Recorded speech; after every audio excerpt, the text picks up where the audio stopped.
Hello guys. सो आज हम start कर रहे हैं हमारा नया chapter, basic concepts of income tax. Income tax होता क्या है, ठीक है। और the income tax law in India consist of the following components. हमारे जो इंडिया का जो इनकम टैक्स लॉ है उसमें क्या क्या चीज़ें इंक्लूड होती है, क्या क्या चीज़ें कंपोनेंट्स होते हैं उसके, क्या क्या अंग होते हैं उसके बारे में पढ़ेंगे। इनकम टैक्स एक्ट 1961, इस एक्ट में वो सारे मेजर प्रोविजंस लिखे हुए हैं जो कि इनकम टैक्स ऑफ इंडिया से रिलेटेड है। The Income Tax Rule 1962, Central Board of Direct Tax is the body which looks after the administration of direct tax. Central Board of Direct Tax. तो the income tax rule 1962 में जो है central board of direct tax के बारे में बताया गया है। Central board of direct tax जो है एक बॉडी है जो कि देखती है वो सारे एडमिनिस्ट्रेशन देखती है किसके, डायरेक्ट टैक्स के। जो सीबीटीटी है वो एम्पावर्ड होती है रूल्स को बनाने के, ठीक है, जो कि इस एक्ट के पर्पस को कैरी करती है। फाइनेंस एक्ट क्या होता है? हर साल फाइनेंस मिनिस्टर जो होते हैं गवर्नमेंट ऑफ इंडिया के प्रेजेंट करते हैं अपना बजट इन पार्लियामेंट। एक बार जब फाइनेंशियल बिल पास हो जाता है और पार्लियामेंट में और उसको क्लियरेंस मिल जाता है प्रेसिडेंट ऑफ इंडिया से, तो उसे फाइनेंस एक्ट कहा जाता है। सर्कुलर्स एंड नोटिफिकेशन, सम जो कुछ प्रोविजंस जो होते हैं उनको क्लैरिफिकेशन की नीड होती है। सो इसको हम as a circular and notification में भी इशू करते हैं बाय सीबीटीटी, जो कि टाइम टू टाइम सीबीटीटी करती रहती है। टाइप्स ऑफ टैक्सेस क्या होते हैं? पहली बात तो टैक्स होता क्या है। टैक्स जो होता है एक टैक्स जो होता है टैक्स पेयर पे लगता है, जो कि गवर्नमेंट लगाती है।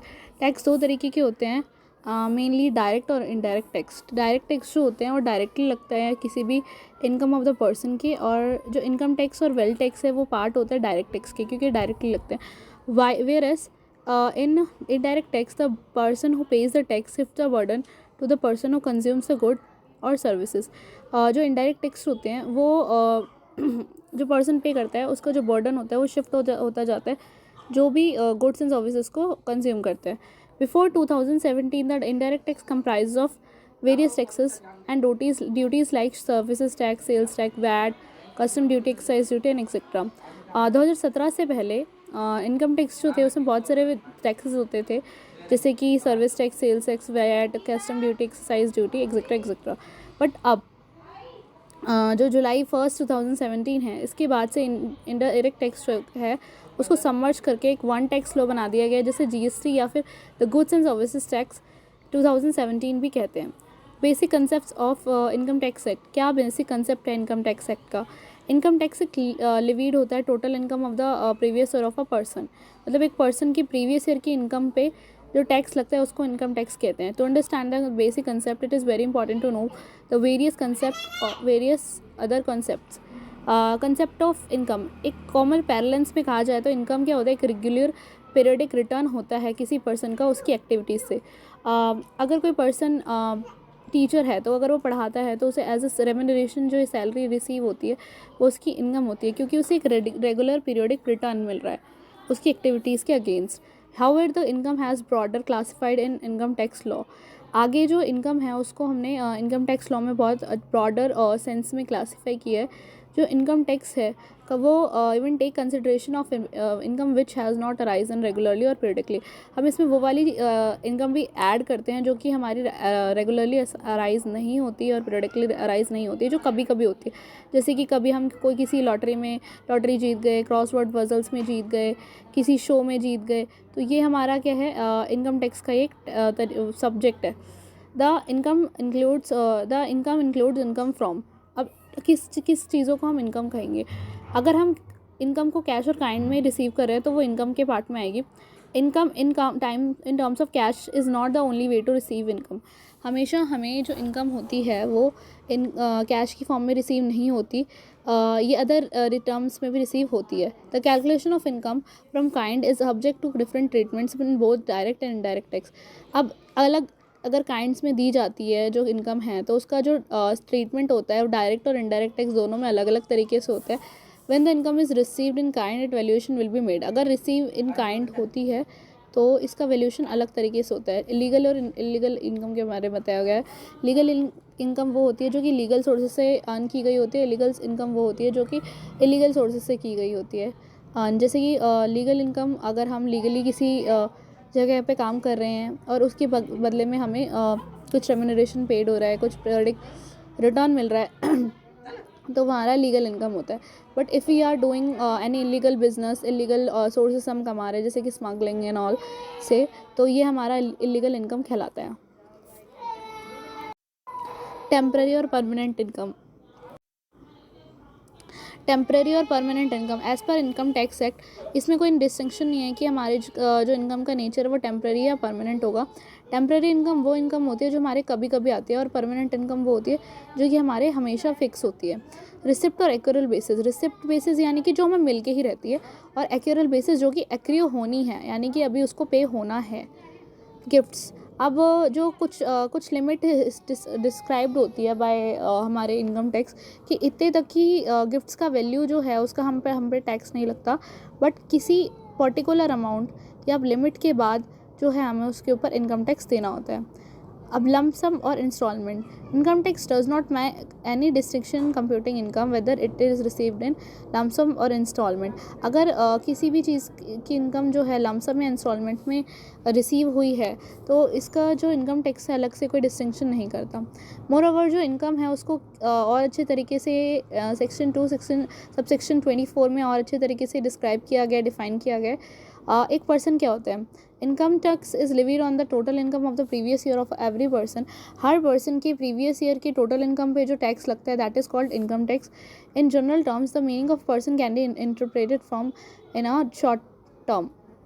एक पर्सन को हम कैसे इंटरप्रेट कर सकते हैं एक शॉर्ट टर्म में, वो सेक्शन 2 सबसेक्शन 31 में डिस्क्राइब किया गया है.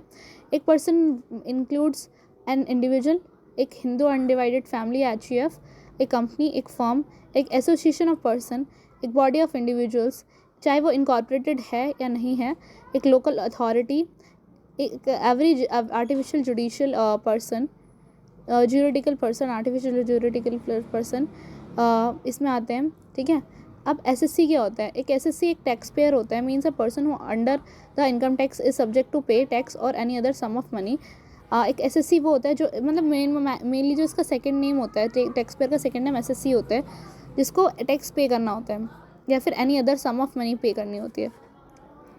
The expression of any other sum of money, इसमें आ जाते हैं हमारे ऑब्लिगेशंस पेएबल जैसे फाइन, इंटरेस्ट, पेनल्टी और other tax.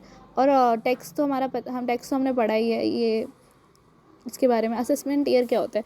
Assessment year means the year in which income of the previous year of an SSC is tax. Assessment year वो year होता है जिसमें प्रीवियस ईयर जो होता है ना SSC का, उसकी इनकम को कैलकुलेट किया जाता है. जैसे कि अगर हम अभी 2023 की इनकम कैलकुलेट करें किसी पर्सन की, तो हम उसके 2022 वाली इनकम को कैलकुलेट करेंगे, तो हमारा असेसमेंट ईयर होगा 2023. और नेक्स्ट हमारा आता है previous year. Income earn during the year is tax payable in next year. जो इनकम हमारी अर्न हुई है इस ईयर में वो हमारी पेबल होगी नेक्स्ट ईयर में. जैसे कि मैंने बताया था 2023 और 2022 को मैंने एग्जांपल दिया था, वैसे ही हमारा जैसे 2023 असेसमेंट ईयर था उसी तरीके से 2022 हमारा प्रीवियस ईयर है. यहाँ पर जो डेफिनेशन दी गई है प्रीवियस ईयर की वो अंडर सेक्शन 3 इस एक्ट के में लिखा हुआ है. एक प्रीवियस ईयर एक ईयर होता है जिसमें इनकम अर्न की जाती है. Previous year is the financial year immediately preceding the relevant assessment year. From 1989 to onwards, every taxpayer is obliged to follow financial year as the previous year.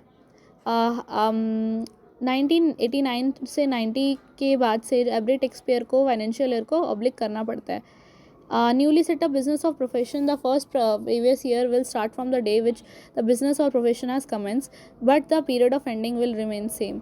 एक newly setup business जो होता है या profession होता है, वो उसका जो फर्स्ट प्रीवियस ईयर वो डे होता है जिस दिन वो कमेंस होता है कि वो स्टार्ट होगा, बट उसकी एंडिंग हमेशा सेम होनी चाहिए, ये 31 मार्च होनी चाहिए.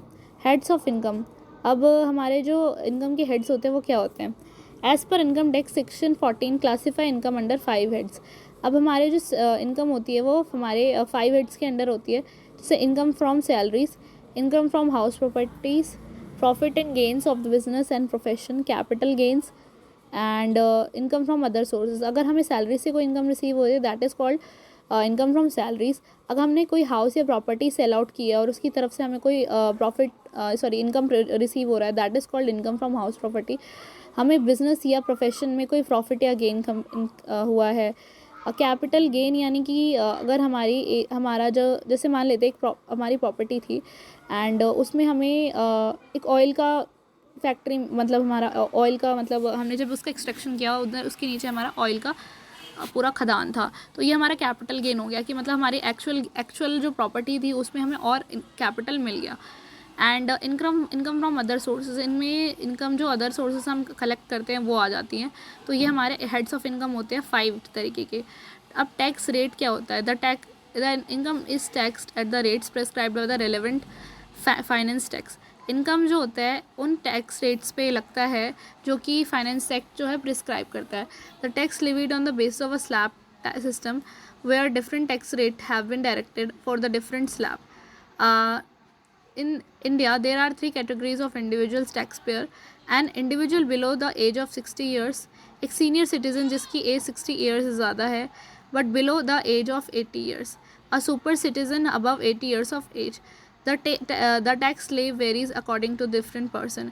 जो हमारा टैक्स लगता है ना किसी भी पर्सन की इनकम पे, वो स्लैब सिस्टम के हिसाब से लगता है जो कि फाइनेंस एक्ट से के द्वारा ही बनाया गया है। इधर 3 मेन कैटेगरीज होती हैं इंडिविजुअल टैक्स पेयर की। पहले तो वो होते हैं इंडिविजुअल जो 60 ईयर्स की एज से कम वाले होते हैं, ठीक है। ये नॉर्मली हमारे इंडिविजुअल्स होते हैं। फिर उसके बाद आता है सीनियर सिटीज़न जिनकी एज 60 से ज़्यादा है बट 80 से कम है, ठीक है। और एक होते हैं सुपर सिटीज़न जिनकी एज 80 से भी ज़्यादा होती है। ये स्लैब जो होता है अकॉर्डिंगली वेरी करता है अकॉर्डिंगली डिफरेंट पर्सनस के। अब सरचार्ज क्या होता है? The surcharge is commonly known as tax on tax, मतलब टैक्स के ऊपर ही टैक्स लगना हमारा सरचार्ज होता है। एक एडिशनल टैक्स होता है जो कि टैक्स पेयर पे लगता है on the special group of people. It is an additional tax liability levied on the person having more income than prescribed. ये additional tax liability उन पे लगती है जो कि prescribed income के against भी और ज़्यादा earn कर रहे हैं। Education cess and secondary education cess.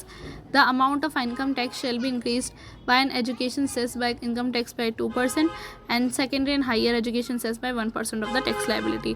So हमारा ये वाला topic आज end हुआ।